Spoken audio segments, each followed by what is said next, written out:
Hello Job Seekers! Você que está em busca das melhores oportunidades profissionais, sabe que a sua entrevista de emprego vai chegar. Se você ainda não me conhece, eu sou Elaine Florencio e eu sou especialista no treinamento para entrevistas de emprego em inglês.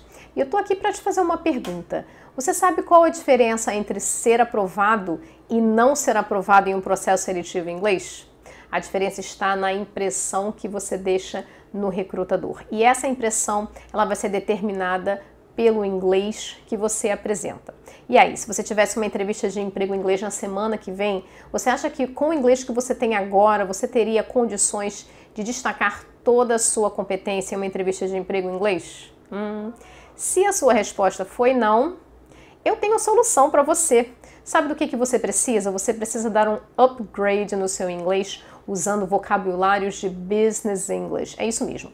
Business English, né, vocabulários de Business English, são palavras específicas para falar sobre o seu trabalho ou sobre a sua área de atuação profissional específica. São termos técnicos, são palavras para descrever as suas atribuições profissionais. Quando você utiliza o Business English, você soa muito mais profissional, você reforça muito mais as suas competências e demonstra um inglês mais elaborado e até demonstra estar pronto para os desafios em inglês que essa vaga vai te oferecer.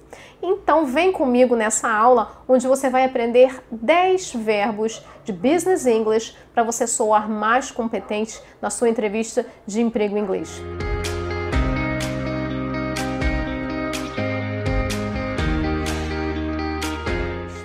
Vamos lá? Vamos começar? Então, vamos começar pela expressão to be responsible for.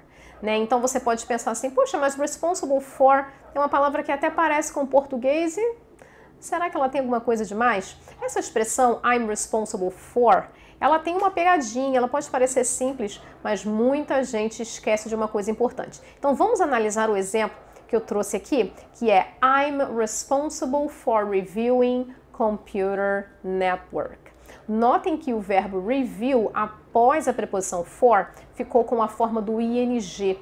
Então, nessa expressão, após a preposição for, você tem que colocar o verbo no ing.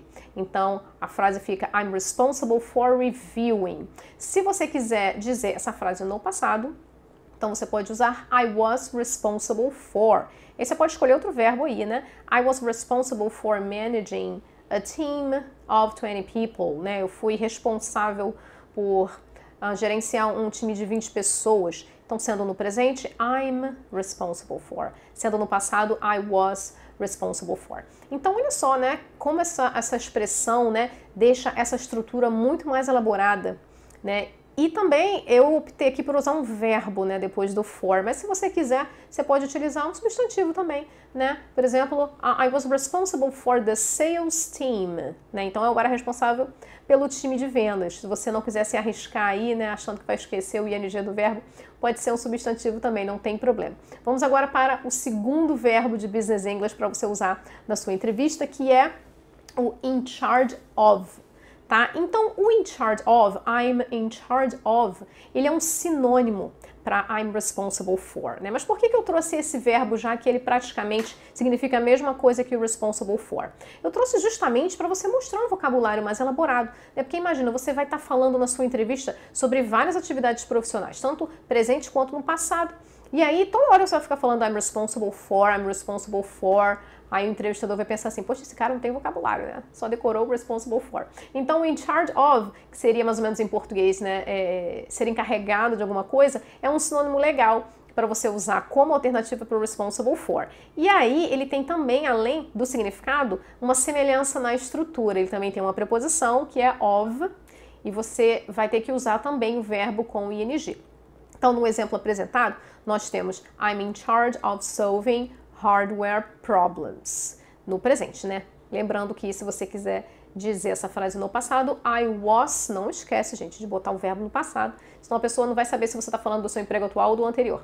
Então, I was in charge of solving hardware problems. Também, como responsible for, você pode colocar um substantivo após essa preposição, né? No caso aqui, of, né? Então, como lá no exemplo, I was in charge of the sales team. Eu era encarregado do time de vendas, se você também não quiser colocar o verbo. Mas eu acho que o verbo é mais legal porque ele explora mais as suas atividades e aí você apresenta uma estrutura mais complexa, né? I was in charge of, né? Então você demonstra uma estrutura mais elaborada e você vai com certeza causar uma impressão legal. Agora, outro verbo que você com certeza vai querer usar na sua entrevista de emprego em inglês é o verbo to take care of, que quer dizer cuidar de uma determinada coisa. Lembrando que se você precisar usar esse verbo no passado, o passado de take é took. Então, I took care of. Vamos dar uma olhada aqui no exemplo. I take care of technical support. No presente. No passado, I took care of technical support. Então esse verbo expressa, né, a sua liderança também, porque você tomava conta de uma determinada coisa. Então você com certeza vai querer usar esse verbo na sua entrevista de emprego em inglês, né? Vamos para o próximo verbo, que é to face a challenge. To face a challenge quer dizer encarar um desafio. Você com certeza vai querer usar esse verbo, né, essa expressão, para falar sobre os desafios profissionais que você está tendo ou que você já teve, quando você for, por exemplo, contar um caso de sucesso, né, um caso onde você resolveu um problema. Então vamos dar uma olhada aqui no exemplo. I'm facing a challenge in my new project. Esse exemplo aqui está no presente. Se você quiser falar no passado, então notem que no presente é I'm facing, que é o present continuous. No passado é I was facing. Então quando você está contando uma história, você usa o past continuous, você usa o simple past. E aí aqui a gente tem um exemplo, né? Por exemplo, I was facing a problem, I was facing a challenge in my previous company when, for example, I had to implement a project, but we didn't have enough resources, né? Então, eu estava encarando esse desafio quando eu tinha que implementar um projeto, mas nós não tínhamos recursos suficientes. Então, você pode contar a história começando com essa expressão, né? I was facing a challenge. Você com certeza vai querer usar esse verbo para soar mais profissional e falar como você resolveu problemas de uma maneira eficiente, né? O próximo verbo de Business English é o verbo handle. Handle é lidar com alguma situação problemática, né? O que você fez, como é que você lidou. E aí, se você quiser usar no passado, né, o handle no passado é handled, tá? É um verbo regular. Mas aqui no exemplo, eu até usei o modal have, né? Vamos dar uma olhada aqui, o verbo have, né, no sentido de obrigação. Então, I often have to handle technical glitches, né? Então, expressando aí o que você tem que fazer, as coisas que você tem que lidar, né? Então, se você quiser falar isso no passado, é I had to handle technical glitches. Então, handle, o glitch é uma expressão que quer dizer quando o sistema fica travando toda hora, né? Quando uma coisa fica travando, quando dá muito problema. Então, como vocês podem ver, o handle ele é usado para falar de problemas, de resolução de problemas. Então já pensa aí que tipo de coisa você tem que handle, né? What kind of things do you have to handle in your professional activity, né? I have to handle problems with customers. I have to handle conflicts in my team, né? Eu tenho que lidar com problemas com os clientes, eu tenho que lidar com conflitos no meu time, né? Lembrando que se você quiser usar no passado, é I handled, né? Mas eu acho que nesse sentido de obrigação, I have to handle, no passado I had to handle, eu acho que fica mais prático para você falar e mais abrangente, dá para falar outras coisas, inserir outras coisas. Então não se esqueça do verbo handle, que é muito legal. O próximo verbo é to comply with. O que é comply with? Comply with é você conseguir cumprir as exigências de uma determinada coisa. Então, se você quer mostrar a sua competência, se você tem um trabalho, né, mais técnico, onde você tinha que, por exemplo, você tinha algumas regras para cumprir, esse verbo aí é perfeito. E ele vai fazer você soar muito mais profissional. Então, eu também optei aqui no exemplo para usar o modal de obrigação, have, no passado had. Então, vamos dar uma olhada aqui no exemplo.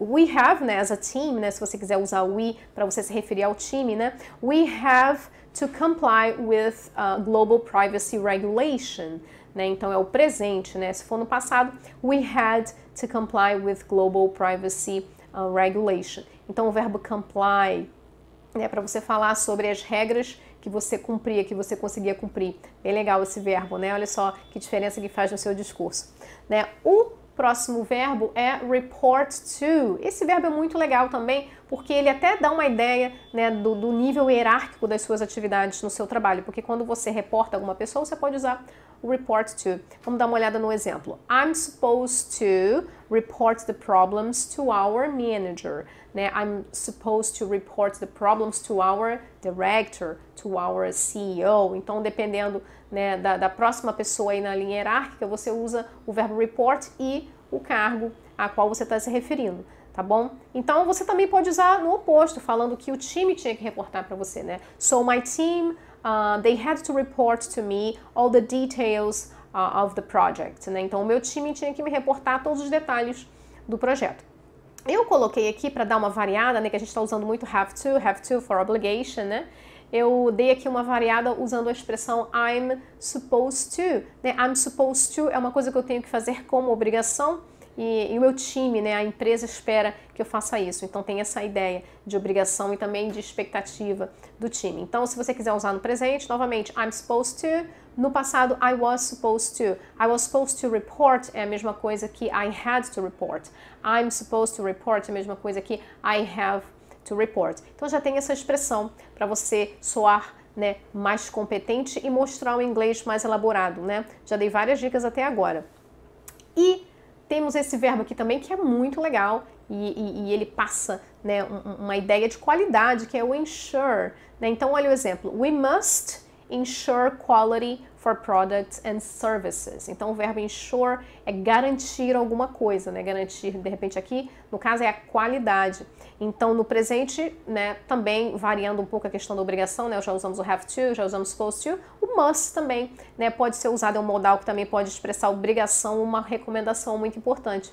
Então, we must do this. Agora, se você quiser usar no passado, né, a opção dessa estrutura no passado seria o had to mesmo. Então, we had to ensure quality for products and services, né? We had to ensure that our team was complying with the regulations. Olha aí, já usei o ensure, já usei o comply lá do exemplo anterior. Olha só como é que seu inglês vai soar muito mais bonito, muito mais elaborado, muito mais profissional com esses verbos aí de business English. Tem também o verbo manage, né? O manage pode ser gerenciar e também pode ser conseguir. Nesse exemplo aqui, né, optei por usar no sentido de gerenciar. I can manage tech teams effectively, né? I can do something, I can manage. I can manage teams, se você quiser mostrar sua experiência com liderança de times e tal. I can manage, né? Se você quiser usar no passado, você pode usar could. I could manage my teams very well in my previous companies. Então, eu conseguia liderar, eu conseguia gerenciar os times muito bem nos meus empregos anteriores. Então, manage aí para mostrar suas características gerenciais e de organização de times e de tarefas também, né? Você pode usar a expressão manage tasks, né? I can manage my tasks very effectively in a very organized way, né? Eu consigo gerenciar as minhas tarefas de uma maneira eficiente, efetiva, de uma maneira organizada, né? Então você pode usar o manage aí também, bem legal esse verbo, né? E, por último, o último verbo, que é um verbo simples, né? Mas também dá conta aí de você falar de uma maneira mais variada das suas atividades profissionais, que é o verbo test, né? Então, to test. Então, eu até dei um exemplo aqui com o present perfect, né? I have tested all the tools, né? Eu acredito que numa entrevista de emprego em inglês não seria o caso, mas no trabalho em si, na execução do trabalho em si, né? Você reportando, né? Você pode falar, né? I have tested all the tools, so everything is working. Já testei tudo, as ferramentas todas estão funcionando, tá? Numa entrevista você pode falar das suas responsabilidades, né? Usando lá o have to, supposed to, must, né? Então, se você for usar o have to, né? I had to test all the tools. I had to test the website. I had to test the machines. Então, eu tinha que testar aí o site, as ferramentas, as máquinas, já mostrando aí uma habilidade mais técnica, né? Nessa coisa do test. Então, revisando, nós vimos 10 verbos de Business English para você usar na sua entrevista de emprego em inglês, soar mais competente, soar mais interessante, demonstrando o inglês, né, mais elaborado. E lembrando que você vai escolher esses verbos, vai tentar incorporar o máximo possível de verbos para você falar. Prepara já as suas frases com antecedência, porque você pode até não saber as perguntas que eles vão fazer, mas com certeza você sabe o que você quer e o que você precisa dizer. E falar sobre as suas experiências, suas responsabilidades, os seus desafios, com certeza isso você vai ter na sua entrevista. Você com certeza vai querer falar sobre isso e é bem provável que você seja perguntado. Então já prepara todos esses verbos, prepara as suas frases bem lindas, preste atenção na estrutura para não errar. E principalmente uma coisa que eu vejo as pessoas esquecendo muito, que é, né, a questão do verb tense. Né? Então tá falando do presente, mantém o presente. Mudou para o passado? Muda os verbos para o passado. Senão, né, o entrevistador vai ficar perdido. Não vai saber se você está falando sobre o presente ou sobre o passado. E mesmo que ele entenda que você esteja falando sobre o passado, porque você usou uma expressão de tempo do passado, né, ele vai ver que o seu inglês não é tão legal porque você não está usando aí os verbos do passado. Então um deslize ou outro não tem problema. Mas se você pudesse se preparar e acertar tudo e falar tudo certinho, bonitinho, você com certeza vai arrasar na sua entrevista de emprego em inglês. Então eu espero que você tenha gostado desse conteúdo, espero que você tenha realmente aproveitado e o desafio dessa aula é incorporar esses 10 verbos de Business English nas suas frases, nas suas experiências profissionais para você soar mais competente na sua entrevista de emprego em inglês. Então, é tudo isso por hoje. Muito obrigada pela sua atenção e até a próxima!